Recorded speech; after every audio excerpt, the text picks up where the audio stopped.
Good evening, my Real News Midday TV family. Welcome back to the channel for another news update. And in the news this evening, family of Jamaican killed in Canada says he was assassinated. The Toronto Police Service has identified the Jamaican-Canadian man who was shot and killed while playing a game of dominoes at approximately 10:53 p.m. in the parking lot of North Albion Collegiate Institute on Sunday, June 2, as a 61-year-old Delroy, Georgia parks. The site of the shooting is near Kipling Avenue and Mount Olive Drive, just north of Finch Avenue, west in northwest Toronto. Parks is originally from St. Anne in Jamaica, but was living in Canada for the past 30 years, the news has learned. In updating their investigation, the TPS in a news release said a group of men were gathered in the parking lot area after a soccer game when a dark pickup truck drove up.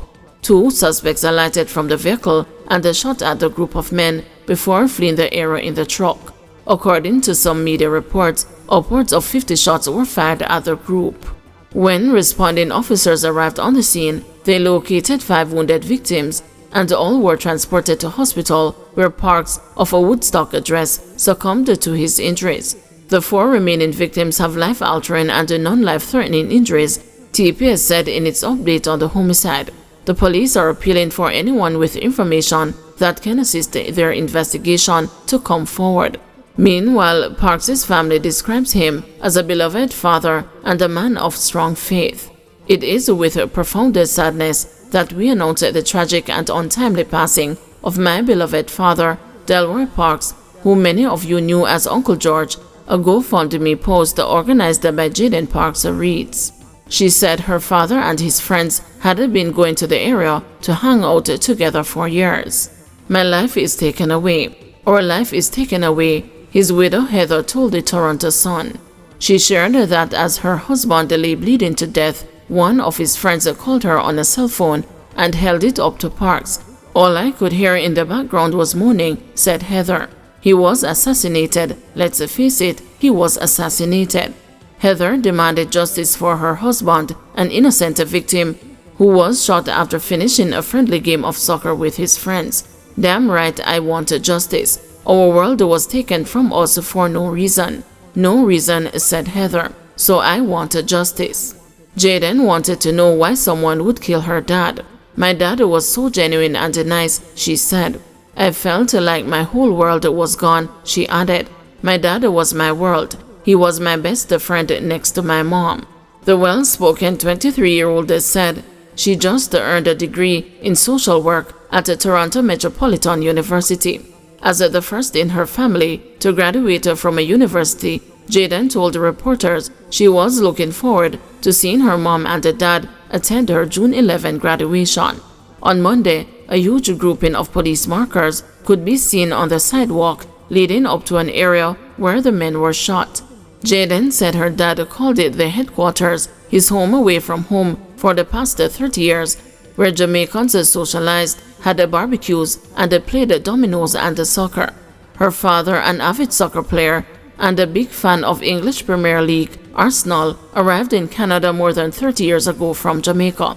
She said he was proud of his family, wife, children, and grandchildren, and his hard-working home of Canada. A police command post where officers spent much of the day talking to community members has been set up near the location of the shooting. The GoFundMe page set up to cover the cost of Parks' June 15 funeral had raised just under $5,000 by early Tuesday evening. Man accused of shooting at a police freed. A Kingston man who spent 3 years behind the bars after police accused him of firing at them has been freed of gun charges after he was vindicated by DNA evidence. 33-year-old Damali Shand of Waltham Park was found not guilty of illegal possession of firearm and shooting with intent in the High Court Division of the Gun Court last week Monday.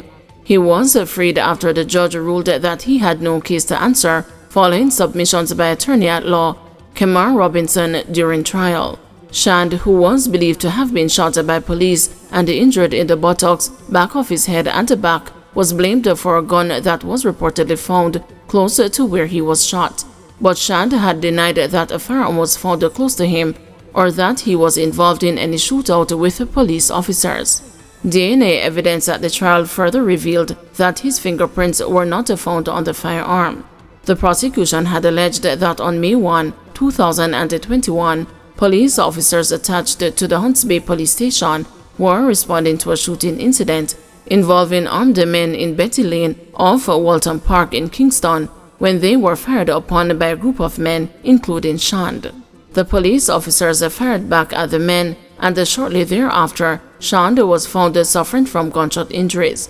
He was subsequently arrested and charged, and remained in custody without bail until his trial began on May 27. Shand had said he was on his way to pick up his 1-year-old son around noon on May 1 when he was shot and injured. Following his acquittal, Shand expressed joy at the opportunity to be reunited with his 4-year-old son and 2-year-old daughter. Flash flood warning issued, unstable weather to persist through Friday. The Meteorological Service of Jamaica has issued a flash flood warning for low-lying and flood-prone areas of all parishes until 5 p.m. on Wednesday. A flash flood warning is issued when flooding has been reported or is expected to occur shortly. The local weather center has advised that there will be an increase in rainfall across the island due to a trough passing over Jamaica. The trough is expected to remain over the island for the next few days, bringing periods of unstable weather, which are expected to continue through Friday. Additionally, a tropical wave is expected to move into the vicinity of the island on Wednesday afternoon. Workplace romance turns sour, man fined $2,000 for disorderly conduct. A romantic relationship that turned sour led to a lover's spat at the Bustamante Hospital for Children, resulting in a man being ordered to pay $2,000 for disorderly conduct. John Cook pleaded guilty to disorderly conduct and being armed with an offensive weapon when he appeared in the Kingston and St. Andrew Parish Court on Tuesday before Senior Parish Judge Sanchia Borrell.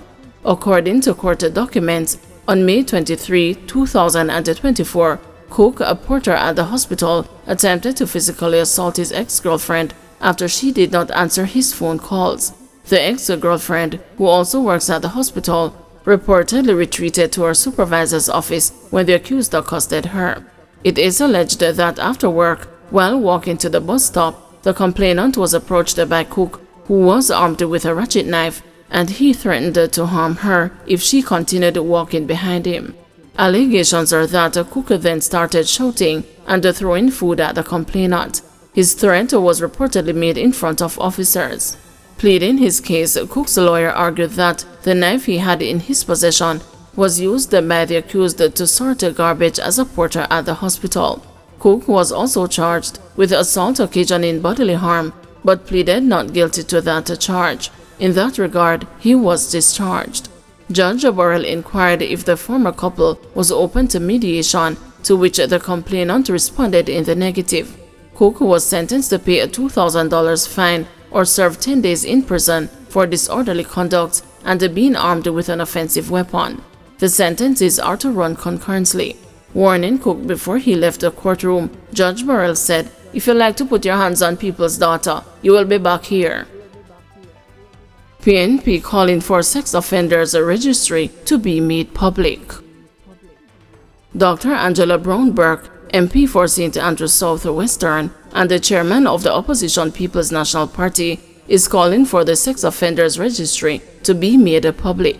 Her call comes in the wake of Monday's revelation that the man suspected to be involved in the disappearance of primary school teacher Daniel Anglin was a sex offender. Dr. Brown-Burke believes that members of the public should know about the sex offenders in order to protect themselves. While acknowledging that it is important to make sure that the registry is accurate and that it is up to date, she stressed that it was critical for individuals to be aware of the dangers that they face. Making the registry public helps with transparency, she argued, while discussing the matter earlier this week. She cited scenarios in which an individual is taking a taxi or hiring someone to work in sensitive positions, such as those pertaining to the care and the protection of children, to illustrate the importance of having relevant information about the person's past as a sex offender. You want individuals to be aware of the dangers that they face. And yes, we know that we have to make sure that the registry is accurate and that it is up to date. But I believe that this helps with transparency, and also it helps individuals, whether it is a cab you're taking, someone that you are employing to deal with your children or young adults. I really do believe that it is important to have an accurate, up-to-date, valid registry that persons can check to make sure that they do at least what they can to keep themselves safe. Thank you everyone for watching. See you tomorrow morning at 6 a.m. for another news update.